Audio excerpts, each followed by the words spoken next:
हमदर्द सा कोई भाग 2.0 क्लास पूरा हुआ। लेक्चरर क्लास से चले गए। सतीश भी अपना बैग पैक करने लगा। तभी उसका दोस्त राजेश ने उससे पूछा, क्या भाई सतीश, तब तुरंत अपना रूम निकलोगे या फिर कुछ देर रुकोगे? जैसा तुम चाहो। तभी सतीश का एक अन्य दोस्त रवि उसके सामने आया और बोला, तब चलो लाइब्रेरी चलते हैं। सतीश ने निराशा भरे अंदाज में कहा, नहीं भाई, आज नहीं, आज मुझे थोड़ा कुछ काम है। रवि थोड़ा छेड़खानी करने के मन से रूखे ढंग से कहा, हाँ हाँ, जानता हूं मैं तेरा काम, वही ना, अपनी गर्लफ्रेंड को घर छोड़ने जाने वाला।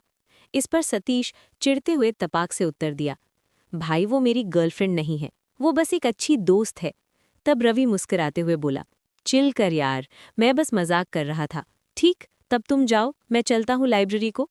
कुछ सेकंड रुककर, तुम्हारे बिना मन नहीं लगता यार, लौट आओ। और फिर रवि वहां से लाइब्रेरी चला जाता है और सतीश और राजेश बातें करते हुए बाहर की ओर। रवि, जिसके बारे में सतीश से बात कर रहा था, वो और कोई नहीं बल्कि कोमल ही थी। कुछ महीने अकेलेपन में रहने के बाद इस चुलबुली कोमल को अकेलेपन से घुटन होने लगा। उसने चाहा कि वो फिर से पहले की तरह अपने सखियों तथा रिश्तेदारों से घुले मिले, पर ऐसा ना हो सका। उसने चंद महीनों के अपने रूखे स्वभाव से सभी के साथ अपने आपसी रिश्तों को खराब कर लिया था, जिसका नतीजा ये निकला कि वो अब सभी के साथ पहले जैसा व्यवहार कतई नहीं कर सकती थी। लोग अब कोमल की मौजूदगी में असहज महसूस करते थे, जिसका अंदाजा अब इसे भी होने लगा था। लेकिन कोमल को ये भी एहसास हुआ कि इन सभी परिस्थितियों के होने के बावजूद अगर वो अपना जिंदगी पहले के जैसा किसी के साथ जी सकती है तो वो सतीश ही है। उस दिन के घटे शाम के समय की घटना कोमल को इस बात के लिए याद आती रही कि कोई व्यक्ति उसके किसी भी परिस्थिति में हमेशा सामान्य व्यवहार रखना चाहता है, जिसके चलते धीरे धीरे सतीश के तरफ उसका ध्यान जाता रहा। साइकिल लाए हो क्या? राजेश ने सतीश से पूछा। नहीं। क्या? आज भी नहीं? राजेश हैरानी के साथ पूछा। नहीं। देख रहा हूं, जब से कोमल से तुम्हारा बात होना शुरू हुआ है, तुम उसके साथ पैदल ही आना जाना करने लगे हो। प्यार व्यार का चक्कर है क्या? नहीं भाई, अभी सिर्फ फ्रेंड्स हैं। सिर्फ दोस्त? ये कहकर राजेश अपना साइकिल बाहर निकाला और एक टक सतीश को देखने लगा। तब सतीश किसी हारे हुए इंसान की भांति बोला, सिर्फ दोस्त ही है, उससे ज्यादा नहीं। मुझे उसके साथ टाइम स्पेंड करना अच्छा लगता है, इसलिए साथ जाता हूँ। इसके आगे कभी अगर बात बढ़ेगा तो वो किसी से छुपेगा थोड़े ही ना। राजेश की नज़र कोमल पर पड़ी। वो गेट की तरफ सतीश के साथ जाने लगा, जहां पर कोमल खड़ी थी। वो जाते जाते सतीश से बोला, देख भाई, कोई हमारी दोस्ती के बीच आ ना पाए। बिल्कुल नहीं आएगा भाई। कोमल के करीब पहुंचकर राजेश सतीश से बोला, जा अब, तेरे इस सफ़र में तुझे एक खूबसूरत हमसफ़र मिला है। मैं जा रहा हूँ अपने रास्ते, मुझे ना कोई शिकवा गिला है।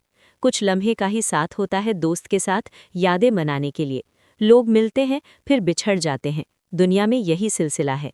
ये बोलकर राजेश वहाँ से चला जाता है और सतीश को ये बात सुनकर मुस्कुराता देख कोमल कहती है, ये राजेश शायरी में भी बात पते की करता है और थोड़ा मजाकिया भी है। सतीश उत्तर देता है, मेरा दोस्त है ना। दोनों फिर बातें करते हुए कोमल के घर की ओर चल दिए।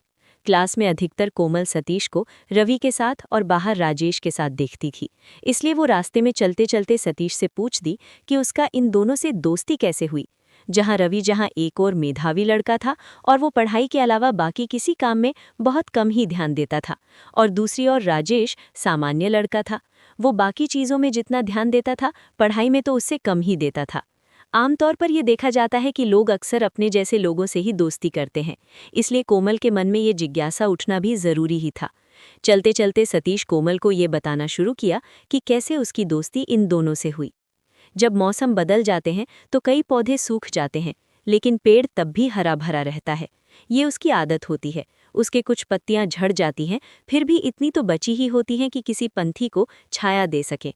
सतीश कोमल से हुए झगड़े के कारण थोड़ा मायूस हुआ और वैसे ही रहने लगा जैसे रवि रहता था, शांत और किसी से भी कम ही घुलने मिलने वाले लोगों जैसा। इसी कारण से रवि सतीश के करीब आया। दोनों साथ में क्लास करते, फिर सतीश अपना अकेलापन दूर करने के लिए रवि के साथ लाइब्रेरी चला जाया करता था। वो अपना ध्यान सिर्फ पढ़ाई में लगाकर खुद को इन चीज़ों से उबारना चाहता था। धीरे धीरे वो इसमें सफल भी हो गया। इस बीच वो बाकी सहपाठियों के व्यवहार को भी अंदर ही अंदर समझता रहा। जब सतीश का मन थोड़ा उभर गया, तब वो रवि के अलावा बाकी लड़कों से भी घुलने मिलने लगा, जो अंदर से ज्यादा दुखी होता है वो बाहरी जीवन में कम से कम खुश रहने की कोशिश करता है। जिसे अकेलापन ज्यादा सताता है वो अधिक से अधिक लोगों से संपर्क बनाता है ताकि अकेलापन कम सताए।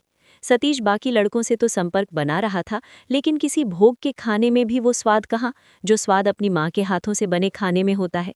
सतीश की दोस्ती बाकी लड़कों से हल्की फुल्की रही, पर रवि के साथ साथ राजेश के साथ भी धीरे धीरे अच्छी होती चली गई। रवि के साथ सतीश पढ़ाई करता और राजेश के साथ थोड़ी मौज मस्ती। जब सतीश कोमल को अपनी कहानी सुनाया तब कोमल थोड़ा जिज्ञासु ढंग से अपने भौंओं को सिकोड़कर पूछी, तुम ये बात मुझे सीधे सीधे सुना सकते थे, पर हमारे साथ आपस में क्या हुआ था ये बताने की क्या जरूरत थी। इस पर सतीश थोड़ा आश्चर्य करते पूछता है, तुम्हें क्या लगता है नहीं थी? कोमल तपाक से अपने आवाज उछाल देते हुए उत्तर देती है, बिल्कुल नहीं थी। तब सतीश समझाते हुए बोलता है, जरूरत थी। फिर सामान्य ढंग से, अगर मैं तुम्हें पहले की बात नहीं बताता तो बाद में मैं शांत क्यों रहने लगा ये बात तुम्हें समझ में नहीं आता। लोग पहली नज़र में जो देखते हैं उसी को सिर्फ सच समझने लगते हैं। ये समझने की कोशिश ही नहीं करते कि हमारे किसी भी समय किसी के साथ कोई बर्ताव करने की वजह उस समय हमारे साथ घट रहे परिस्थितियां होती हैं। हम हमेशा वैसे बर्ताव नहीं करते, समय के साथ हमारे व्यवहार में बदलाव होते रहते हैं। तब कोमल पूछती है, तुम्हें क्या लगता है अगर तुम ये बात सीधे सीधे बताते तो क्या मैं नहीं समझती? शायद नहीं। तुम्हें मैं इतनी मूर्ख लगती हूँ? ऐसा नहीं है। अच्छा ठीक है, एक बात बताओ, तुम्हें क्या लगता है मैंने तुमसे दोबारा दोस्ती क्यों की? इन परिस्थितियों से निकलने के लिए तुम बाकियों की मौजूदगी में असहज महसूस करती हो, सिर्फ इतना ही? हाँ, मेरा बाकियों के साथ व्यवहार खराब हो रहा था, ये काफी नहीं है। हमें परिस्थितियों का सामना करना चाहिए। अगर खराब हो रहा हो तो उसे सुधारने की कोशिश करनी चाहिए, उससे भागना नहीं चाहिए। मैं जब चाहूं तब सभी के साथ पहले की तरह व्यवहार स्थापित कर सकती हूँ। सतीश शांत होकर सुनता रहा। कोमल आगे बोलती रही, लेकिन इस समय मैं किसी नए शख्स से बात करना चाह रही थी, कोई ऐसा जो मुझे वैसे एक्सेप्ट करे जैसे मैं हूँ अभी। तुम सही सोचते हो कि लोग ये समझने की कोशिश ही नहीं करते कि हमारे किसी भी समय किसी के साथ कोई बर्ताव करने की वजह उस समय हमारे साथ घट रहे परिस्थितियां होती हैं। हम हमेशा वैसे बर्ताव नहीं करते, समय के साथ हमारे व्यवहार में बदलाव होते रहते हैं। तुम नए थे इसलिए मुझसे वर्तमान के मेरे व्यवहार के अनुसार बात करते और इसलिए मैंने तुमसे करीबी बढ़ाने की कोशिश की थी। सतीश के चेहरे पर हल्का मायूसी दिखने लगा, पर तब भी वो शांत रहकर ही सुनता रहा और कोमल आगे बोलती रही, पर अब मुझे कुछ ज्यादा ही लगता है।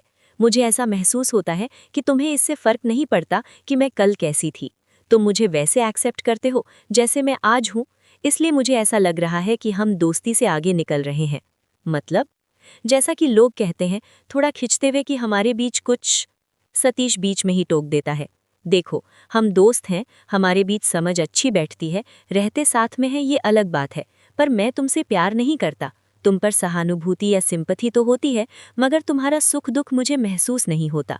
तुम्हारा जीवन अच्छा रहे ये दुआ तो करता हूँ, मगर तुम हमेशा खुश रहो इसके लिए मैं कुछ कर नहीं सकता। एक दोस्त के जैसे तुम्हारी मेरी लाइफ में जगह है, तुम्हारे साथ मुझे टाइम स्पेंड करना अच्छा लगता है, लेकिन ऐसा नहीं है कि तुम्हारे साथ आने के लिए मैं हमेशा बाकी दोस्तों को अकेला छोड़ दूंगा।